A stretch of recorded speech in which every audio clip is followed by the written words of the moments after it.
Tympanic membrane.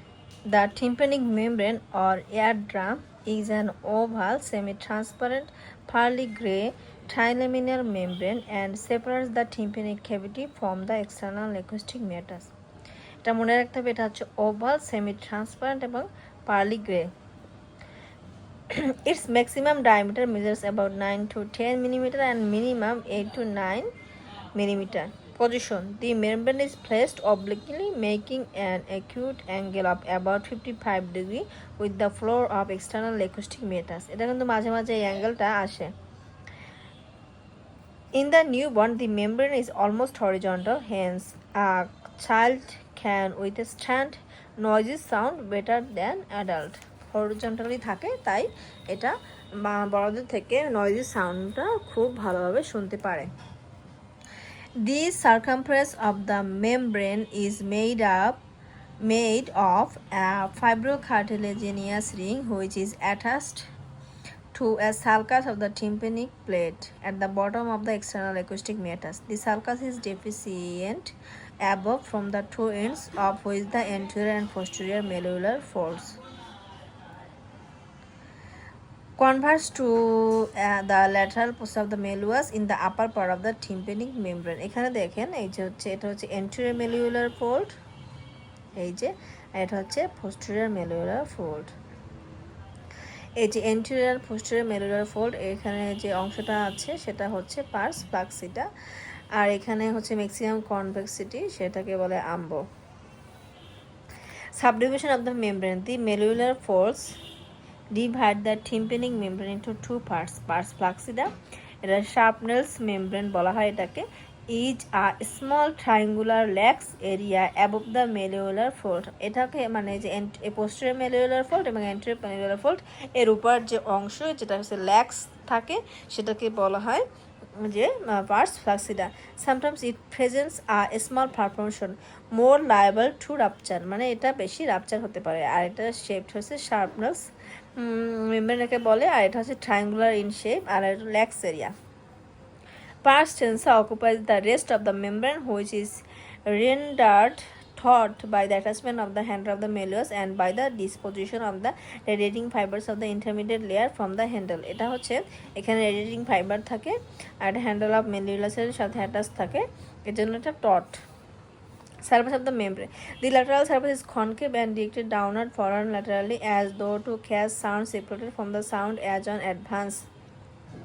As a result, the anterior wall and the floor of the external meatus are longer than the posterior wall and the rope. তাহলে মনে রাখতে হবে anterior wall and the floor, মানে floor এবং anterior wall যেটা আছে সেটা হচ্ছে বেশি লম্বা। The medial surface of the membrane is convex and bulges toward the tympanic cavity. The maximum point of convexity is known as the ambo. The surface receives the attachment of the handle of the malleus, which intervenes between the fibrous and mucous layer. মানে হচ্ছে এই handle of the malleus কিন্তু প্রশ্ন আসে, এমসিকিউতে আসে যে handle of the মেলুয়াস একদম ফাইব্রাস লেয়ার পর্যন্ত থাকে, কিন্তু মিডিলে থাকে, সব থেকে মিডিলে থাকে মিউকাস লেয়ার, মাঝখানে ফাইব্রাস লেয়ার এবং আউটার মানে এক্সটার্নাল অ্যাকোস্টিক মেটাসের দিকে থাকে আউটার কিউটিকুলার লেয়ার। কিন্তু মানে টিম্পানিক ক্যাভিটির ভিতরে থাকে handle of the malleus. Handle of the malleus কিন্তু মিউকাস লেয়ার ভেদ করে একদম ফাইব্রাস লেয়ার পর্যন্ত আসে, which intervenes between the fibrous and mucous layer and extend from above with a downward and somewhat backward inclination up to the center of the membrane. Here the handle of malleus is crossed medially by the chorda tympani nerve. তাহলে chorda tympani nerve কিন্তু একদম fibrous layer পর্যন্ত আসে, which runs forward between the fibrous and mucous layer of the membrane at the junction of the pars flaccida and pars tensa. এই যে pars flaccida এবং pars tensa জাংশনে কিন্তু chorda tympani nerve আছে। আর আবার একটু পড়ি, which runs forward between the fibrous and mucous layer of the membrane at the junction of the pars flaccida and pars tensa. Structure of the membrane: from outside inward, the tympanic membrane consists of three strata: outer cuticular layer, intermediate fibrous layer, inner mucous layer. Outer cuticular layer is lined by the hairless keratinous stratified squamous epithelium. যেহেতু এখানে মানে skin আছে তাই এখানে স্কিনের যে এপিথেলিয়ামটা সেটা আসবে যে keratinous stratified squamous epithelium and is continuous with the skin of the external acoustic meatus. The cuticle layer is devoid of dermal papilla. Intermediate fibrous layer consists of outer radiating and inner circular fibers. The radiating fibers diverge from the handle of the malleus to the periphery. It diverges তাহলে কি the radiating fibre diverges from the handle of the malleus to the periphery, যে পেরিফেরিতে যাচ্ছে, diverges from the handle of the malleus to the periphery, যে handle of the malleus এখান থেকে পেরিফেরিতে যাচ্ছে। দি circular fibres are abundant, তাহলে কি outer radiating and inner circular, মানে আউটার রেডিয়েটিং ফাইবারটা হ্যান্ডেল অফ দ্য মেলিয়াস থেকে পেরিফেরিতে রেডিয়েট করছে। আর the circular fibres are abundant at the periphery and scanty in the centre, তার মানে কি সার্কুলার যে ফাইবারগুলো আছে সেটা হচ্ছে পেরিফেরিতে সব থেকে বেশি থাকবে এবং সেন্টারে কম থাকবে। The circular fibres are abundant at the periphery and scanty in the centre. In the pars flaccida the fibres stratum is replaced by the loose connective tissue. এই পার্স ফ্লাক্সিডা ফাইব্রাস যে স্ট্রাটাম আছে is replaced by the loose connective tissue, এখানে কিন্তু ওই যে fibre stratum থাকবে না, থাকবে loose connective tissue, pars flaccida দিয়ে থাকবে। Inner mucous layer is line by simple corner or squamous epithelium, মানে টিম্প্যানিক ক্যাভিটির যে লাইনিং সেটা হচ্ছে simple corner or squamous epithelium with patches of ciliated cells in the upper part of the membrane. The mucous membrane presents three recesses: anterior recesses, posterior recesses, and Prusak's spouse. And then the important anterior recesses in between the handle of the malleus and anterior fold containing the quarter nipple nerve. Handle of the malleus and anterior fold. Handle of the malleus and anterior fold. Posterior recesses handle of the malleus, handle of the malleus, handle of the malleus and anterior fold. এর মধ্যে থাকবে anterior recesses.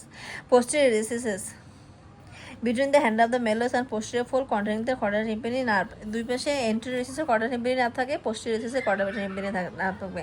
তাহলে anterior recesses বলে hand of the malleus এবং anterior malleolar fold, posterior recesses হচ্ছে posterior malleolar fold এবং hand of the malleus।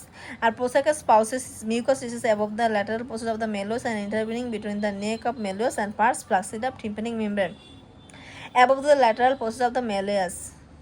এই যে lateral process of the malleus, এটা হচ্ছে lateral process of malleus, lateral intervening between the neck, এই যে mucous recess above the lateral process of the malleus and intervening between the neck of malleus and pars flaccida of tympanic membrane. Artery supply, deep auricular bands of maxillary artery which ramifies beneath the cuticular layer, তার মানে কি ওখানে কর্ডার নিপিনি নার্ভও আছে এবং cuticular mucus membrane এবং হচ্ছে middle fibrous লেয়ারের মধ্যে। আর deep auricular branch of maxillary artery which ramifies beneath the cuticular layer. Sternomastoid branch of posterior auricular and anterior tympanic branch of maxillary arteries, both arteries supply the mucous layer.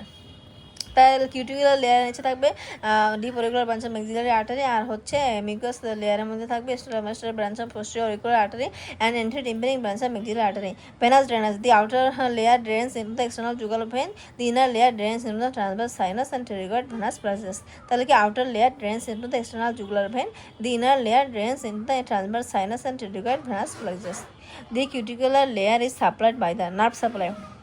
আমরা ওখানে external acoustic মিয়াটাসের যে floor এবং posterior Porsche একটা nerve supply, সেটা হচ্ছে auricular branch of vagus nerve, auricular branch of vagus nerve. আর হচ্ছে upper and anterior পার্টে পড়ে হচ্ছে অরিকুলার টেম্পোরাল নার্ভ। এখানে আমি চিত্র এঁকেছি, এই যে এটা হচ্ছে অরিকুলার টেম্পোরাল নার্ভ, আর ফ্লোর আর পোস্টেরিয়র হচ্ছে auricular branch of vagus nerve. রূপ এবং অ্যান্টেরিয়র হচ্ছে রূপ এবং অরিকুলার অ্যান্টেরিয়র হচ্ছে অরিকুলার টেম্পোরাল নার্ভ। ফ্লোর আর পোস্টেরিয়র হচ্ছে auricular branch of vagus nerve. এই যে এটা ফ্লোর এবং পোস্টেরিয়র ভাবে, এটাকে ফ্লোর এবং এটাকে পোস্টেরিয়র অল ভাবে, এখানে হচ্ছে auricular branch of vagus nerve. আর এটাকে রূপ ভাবে এবং এখানে অ্যান্টেরিয়র অল ভাবে, এটাকে হচ্ছে auricular temporal nerve. And the mucous layer is supplied by the glossopharyngeal nerve.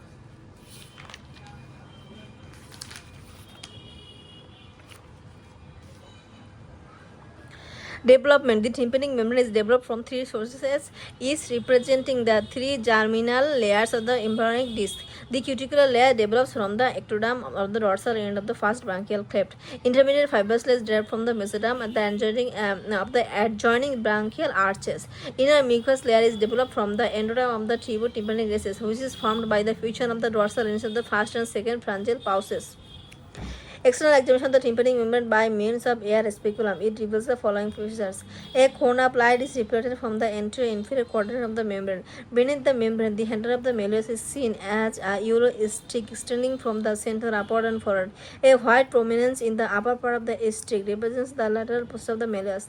The long process of the incus is often seen as a white streak behind and parallel to the upper part of the hand of the malleus. Deep relations of the tympanic membrane. Anterior inferior quadrant carotid canal, anterior superior quadrant tympanic opening of the auditory tube, posterior and superior quadrant long process of the incus, stapes and fenster vestibule. Posterior inferior quadrant promontory and fenster cochlea. Applied anatomy. At surgical incision of the membrane, myringotomy should be made in the posterior inferior quadrant in order to avoid injury of the quadrant nerve and the ossicles of the ear. Condition of the tympanic cavity: 3 ossicles, 2 muscles, 6 sets of arteries, 4 sets of nerves, air.